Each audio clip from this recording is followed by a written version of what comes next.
Hi sweeties, so this is Lizzie from Love from Lizzie, and today I'm bringing you a different kind of card. This is a one-handed masculine Valentine's card.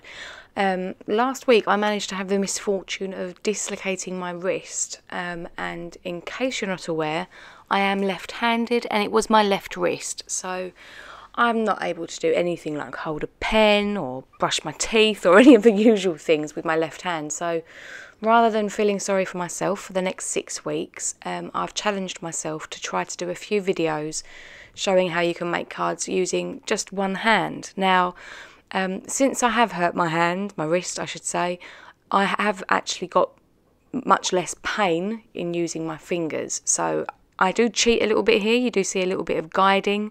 However, the majority of everything that's done here is done with just one hand. So, and my right hand no less, which is not comfortable for me. So please excuse my head.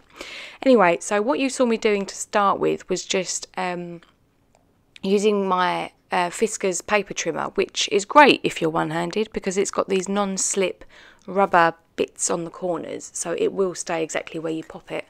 And then I laid the paper on it, and then I dragged the blade towards where the paper was pushed up against the edge. I hope that makes sense. And here you're seeing me, I wanted to fussy cut around one of these cutter parts. Now, me using scissors with my right hand is asking for trouble. So I've used a tape runner just to tape it down on my craft mat. And then I'm using my craft knife. Now, I'm doing quite a lot of actual pushing rather than dragging because I don't have the same strength in my right hand. I'm sort of piercing the paper with a series of dots and then just sort of trying to tidy up around the edges. This did take me an awful long time, and I have found this very frustrating. I do certainly have a newfound respect for people that have to go through rehabilitation, because knowing that you can do something and not quite being able to manage it is very, very frustrating. Anyway, right, so here I'm taking the little the piece up using my craft knife because I didn't want to bend it or tear it as I lifted it. And here you just see me going around. I'm using my fingers on my left hand to sort of gently hold the paper, and then I'm just sort of cutting off the little bits that were sticking out. Here's the other topper that I cut using the trimmer, and I use tape runner again. Tape runner is really nice and easy if you're using just one hand. And then I use the lines on my grid mat just to wrap some ribbon round and press it into that tape runner. Now here you're going to see me using some foam squares. Now these foam squares are dreadful. They were cheap and nasty, and I'm just trying to work my way through the bulk that I unfortunately bought. But doing this one-handed is really tricky because you know you can't get a corner up, and then when you do it sticks to your fingers. But we got there in the end, so it's fine. And then I just pop that on top of the ribbon. Now here I'm using a glue dot. Now this was a bad idea as well because it doesn't easily want to come away in my finger. But I did manage to get there in the end, and I've just popped it underneath using my craft knife. Now this is some of the green specialty cardstock that came in the Special Edition Valentines Kit. The Valentines Kit has actually sold out, so I'm sorry if you're watching this and would like wanting to get hold of one. The reason that I'm still using it in a video is that I'd wanted to make some cards with this. Always wanted to make some cards with it, all of my kits and all of my packs. But you see, because I did sell so many, I do like to be able to offer inspiration for those that did manage to get their hands on one. So here I've just used my trimmer again to trim down that green cardstock just to fit sort of like a little mat behind the topper, just to make it stand proud a little bit. And I'm using these dreaded foam squares again.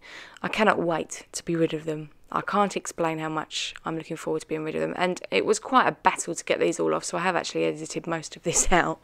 But once I've taken all the release papers off the back, I then pop it into the middle of that green piece of cardstock, and I trim off a little corner that wasn't quite tidy. And now I'm using some of this dark blue that was also in the kit. Now, the way that I'm using my trimmer is, as I say, I'm pushing the cardstock up against that edge at the top, and then I'm dragging the blade up. That way that I don't actually need two hands to steady it so much.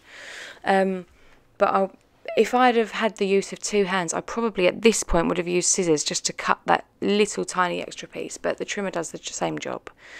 Here I'm using double-sided sellotape, which is quite difficult with one hand. It is, of course, doable, and it does give a better hold, in my opinion, compared to a tape runner, which is why I wanted to do it for the card base, to make sure that it didn't fall off. I am just using a plain white 8.5 by 11, and then scored at 5.5. I've completely got those measurements wrong there.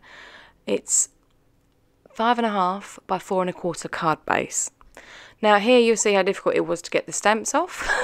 Had to use my elbow to hold it down, and then I'm using my Misty tool here just to make sure that I get a nice clean impression. Using a stamp block with one hand I think would be nigh on impossible. I mean, if anyone out there wants to prove me wrong, please go ahead and tell me what better way there is to use.